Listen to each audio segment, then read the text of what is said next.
ദുഷ്ടരുടെ ഉപദേശം സ്വീകരിക്കുകയോ പാപികളുടെ വഴിയിൽ വ്യാപരിക്കുകയോ പരിഹാസകരുടെ പീഠങ്ങളിൽ ഇരിക്കുകയോ ചെയ്യാത്തവൻ ഭാഗ്യവാൻ. അവൻ്റെ ആനന്ദം കർത്താവിൻ്റെ നിയമത്തിലാണ്. രാവും പകലും അവൻ അതിനെക്കുറിച്ച് ധ്യാനിക്കുന്നു.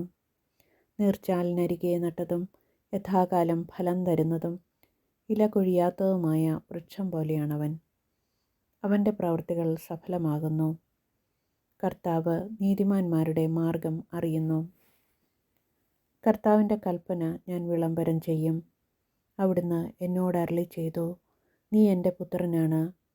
ഇന്ന് ഞാൻ നിനക്ക് ജന്മം നൽകി. എന്നോട് ചോദിച്ചു കൊള്ളുക.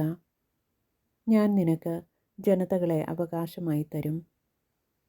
ഭൂമിയുടെ അതിരുകൾ നിനക്ക് അധീനമാകും.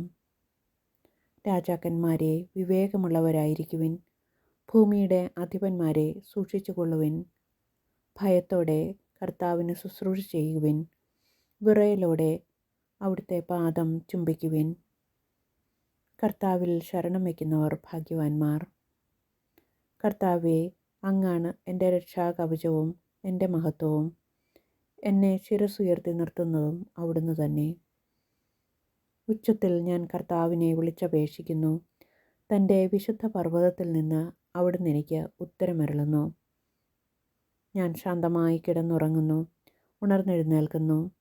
എന്തെന്നാൽ ഞാൻ കർത്താവിൻ്റെ കരങ്ങളിലാണ്. വിമോചനം കർത്താവിൽ നിന്നാണ്. അവിടുത്തെ അനുഗ്രഹം അങ്ങയുടെ ജനത്തിൻ്റെ മേൽ ഉണ്ടാകുമാറാകട്ടെ.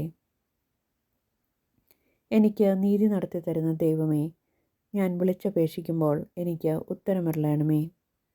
ഞെരുക്കത്തിൽ എനിക്കങ്ങ് അഭയമരുളി കാരുണ്യപൂർവ്വം എൻ്റെ പ്രാർത്ഥന കേൾക്കണമേ. കർത്താവ് നീതിമാന്മാരെ തനിക്കായി തിരഞ്ഞെടുത്തിരിക്കുന്നുവെന്ന് അറിഞ്ഞുകൊള്ളുവിൻ.